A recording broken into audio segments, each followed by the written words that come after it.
हिंदुस्तान की मिट्टी में जन्मा ये खेल आज 125 करोड़ हिंदुस्तानियों के दिल में बस चुका है। इसके सितारे देश भर में छा चुके हैं।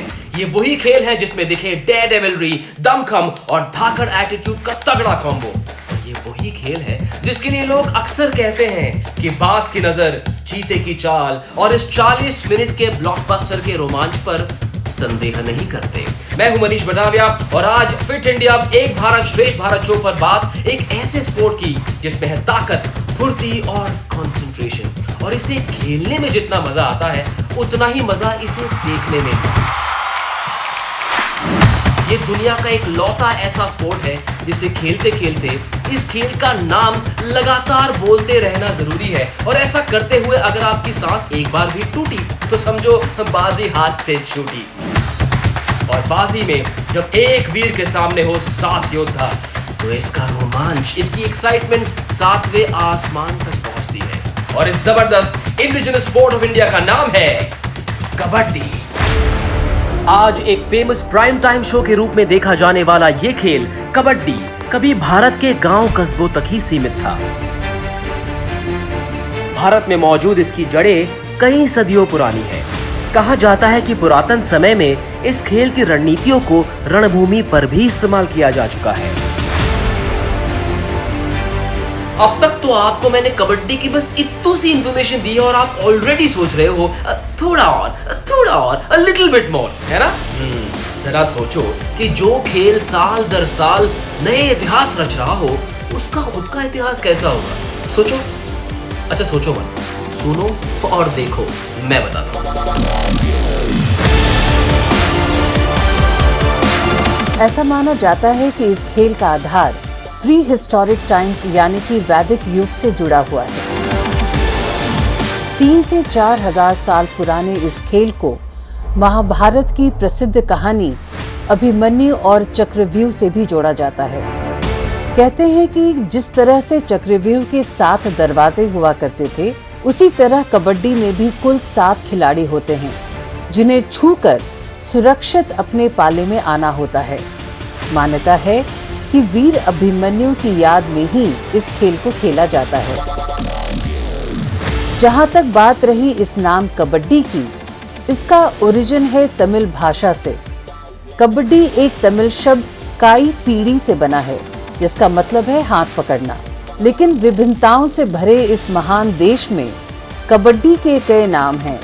जैसे दक्षिण भारत में इसे छेंदू गुड्डू के नाम से जाना जाता है, पूर्वी भारत में हुतुतु और उत्तरी भारत में यानी कि पंजाब में इसे कौड़ी के नाम से भी जाना जाता है।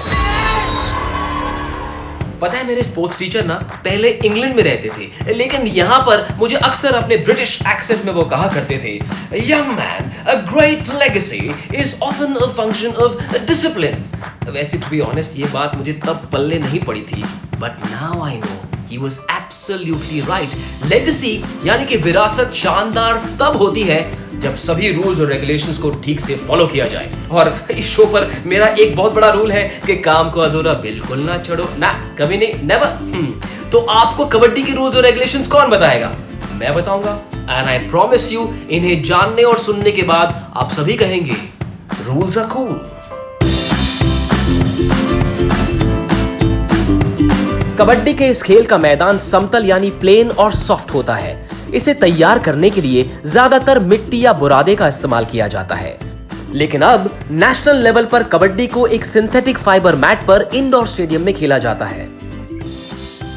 मेंस कैटेगरी के लिए कोर्ट की साइज 13 बाय 10 मीटर की होती है, जिसमें दोनों छोरों से 6.5 मीटर की दूरी पर मिड लाइन खींची जाती है जो मैदान के 2 बराबर भागों में बांटती है। मैदान की दोनों तरफ 1-1 मीटर की स्ट्रिप होती है जिसे लॉबी कहा जाता है। मिड लाइन की दोनों ओर 3.75 मीटर्स की दूरी पर एक पैरेलल लाइन खींची जाती है जिसे बॉक लाइन कहते हैं। उसके अलावा कोर्ट पर एक बोनस लाइन भी होती है जो कि बॉक लाइन से पीछे की तरफ 1 मीटर की दूरी पर खींची जाती है। वुमेन्स और जूनियर कैटेगरी के लिए कोर्ट की साइज होती है 12 बाय 8 मीटर्स, जिसके बिल्कुल बीचों बीच एक मिड लाइन होती है जो कोर्ट को 6 मीटर के 2 हिस्सों में बांटती है। दोनों कैटेगरीज में कोर्ट की एंड लाइंस लगभग 3 से 5 सेंटीमीटर चौड़ी होती है। कबड्डी का ये खेल दो टीमों के बीच खेला जाता है जिसमें हर टीम में 12 खिलाड़ी होते हैं, लेकिन एक समय में केवल 7 खिलाड़ी मैदान में खेलते हैं और 5 सब्स्टिट्यूट्स होते हैं। इस खेल में 20-20 मिनट के 2 हाफ होते हैं जिसके बीच 5 मिनट का हाफ टाइम इंटरवल होता है, जिसके दौरान दोनों टीमें अपनी कोर्ट साइड बदल लेती हैं। वुमेन्स कैटेगरी का मैच 30 मिनट का होता है जिसमें 15-15 मिनट के 2 हाफ होते हैं। हर टीम में 3 तरह के खिलाड़ी होते हैं, रेडर्स, डिफेंडर्स और ऑलराउंडर्स। दोनों टीमें बारी बारी अपनी विपक्षी टीम पर 30-30 सेकंड की रेड करती है और अपनी टीम के लिए पॉइंट्स जीतने की कोशिश करती हैं। खेल शुरू होने पर रेडर को एक सांस में कबड्डी कबड्डी बोलते रहना पड़ता है, जिसे कैंट कहा जाता है। ये कैंट करते हुए उसे दूसरे पाले में जाकर 30 सेकंड के अंदर अंदर ज्यादा से ज्यादा डिफेंडर्स को छूकर अपने पाले में वापस आना होता है। जितने डिफेंडर्स को छूकर वो 30 सेकंड के अंदर अंदर कामयाबी से अपनी कोर्ट साइड में आता है, रेडिंग टीम को उतने ही पॉइंट्स मिलते हैं। रेडर के स्किल सेट्स में शामिल है हैंड टच, टो टच या फिर अलग अलग तरह की किक्स, जिसका इस्तेमाल करके वो डिफेंडर्स को छूते हैं और फिर एस्केप करने के लिए वो इस्तेमाल करते हैं डुबकी, फ्रॉग जंप या लायन जंप का। जब रेडर किसी विपक्षी डिफेंडर को छूकर वापस लौटे तो उसे टच पॉइंट कहा जाता है। वहीं डिफेंडर्स विपक्षी टीम को टच पॉइंट्स ना देने के लिए रेडर से दूर रहते हैं, जबकि उसे टैकल करने के लिए अलग अलग तरह की स्किल्स का इस्तेमाल होता है। डिफेंडर्स कभी अकेले तो कभी अपने साथियों के साथ मिलकर रेडर के एस्केप प्लान को नाकाम करने के लिए अलग अलग तरह के टैकल्स करते हैं और अगर वो कामयाबी से कर ले तो उन्हें टैकल पॉइंट्स मिलते हैं। और ऐसा करने के लिए डिफेंडर्स रेडर्स पर अलग अलग तरह के टैकल्स का इस्तेमाल करते हैं। उन स्किल्स में शामिल हैं back hold, waist hold, ankle hold, block या फिर चेन टैकल, जहां डिफेंडर्स एक चेन बनाकर रेडर को घेर लेते हैं और उसके एस्केप प्लान पर पानी फेर देते हैं। और जैसे ज्यादातर खेलों में होता है, निर्धारित समय में जिस टीम के ज्यादा पॉइंट्स, वही उस मैच की विजेता। यार बिटवीन मी एंड यू एक कन्फेशन है, किसी को बताना नहीं, ठीक है? इन नियमों को जानने के पहले मुझे लगता था कि यार ये तो बड़ा आसान सा स्पोर्ट है, मैं तो अच्छा खेलूंगा, बिंदास खेलूंगा, चैंपियन बन सकता हूँ। लेकिन अब इन रूल्स को जानने के बाद मुझे लग रहा है कि यार ये तो बड़े अलग लेवल का स्पोर्ट है और इसमें अच्छा करने के लिए मुझे बरसों की मेहनत करनी पड़ेगी। Do you agree? I knew it. एक काम करो, कोच ढूंढो, सीखो और फिर खेलो। बाय द वे, मैं हमारी पुलिस फोर्स में एक एसीपी साहब को जानता हूँ जो आई नो इस वक्त क्या सोच रहे होंगे कि कबड्डी ने अगर पूरी दुनिया में अपना सिक्का जमाया तो जमाया कैसे? सर कुछ ऐसे। वैदिक युग से आज तक कबड्डी का ये खेल कई अलग अलग दौर और रूपों से गुजर चुका है। 1950 में ऑल इंडिया कबड्डी फेडरेशन का गठन हुआ, जो आगे चलकर 1972 में AKFI यानी कि amateur kabaddi federation of India में तब्दील हुआ। 1978 में एशियन कबड्डी फेडरेशन बनने के बाद एशियन कबड्डी चैंपियनशिप 1980 में खेली गई। लेकिन इस खेल का पहला ऑफिशियल डेमोन्स्ट्रेशन हुआ था 1982 एशियन गेम्स में, जो दिल्ली में खेले गए थे, और 1990 में इसे एशियन गेम्स में शामिल कर लिया गया एज अ परमानेंट स्पोर्ट। और तब से लेके आज तक 8 एशियन गेम्स एडिशंस में भारत की मेंस कबड्डी टीम ने 7 बार गोल्ड मेडल जीता है और इंडिया की वुमेन्स टीम ने 3 में से 2 बार गोल्ड मेडल हासिल किया।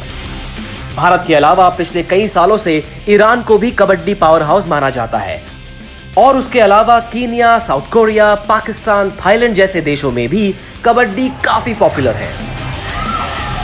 और आज तक खेले गए 3 मेंस वर्ल्ड कप और 1 वुमेन्स वर्ल्ड कप में भारत ने सभी को डोमिनेट करते हुए कबड्डी की दुनिया में अपना नाम टॉप पर रखा हुआ है।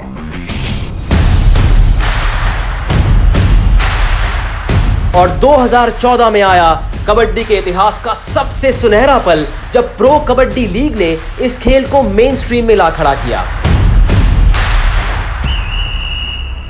और आज ये लीग लाखों करोड़ों फैंस के साथ 7 सीजन्स पूरे कर चुकी है।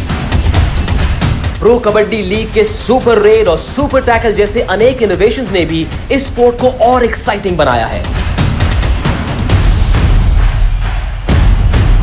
And so you'll agree that kabaddi is the new cool sport, और cool मिलाकर I mean कुल मिलाकर कबड्डी में वो सब कुछ है जो एक वर्ल्ड क्लास स्पोर्ट में होना चाहिए। पिछले कुछ समय में इस स्पोर्ट ने ना सिर्फ अपने लिए एक नई पहचान बनाई, बल्कि इंडिया को दिए कई नए स्पोर्टिंग सुपरस्टार्स। और अगर आप भी उनके जैसे बनना चाहते हैं तो जल्दी से एक कोच ढूंढिए, संकोच बिल्कुल ना करें भाई, आखिरकार अपना स्पोर्ट है। और जिन्होंने कबड्डी की रीसेंट सक्सेस देखी है वो इस बात को जानते हैं कि ये तो बस शुरुआत है, आगे आगे देखिए होता है क्या।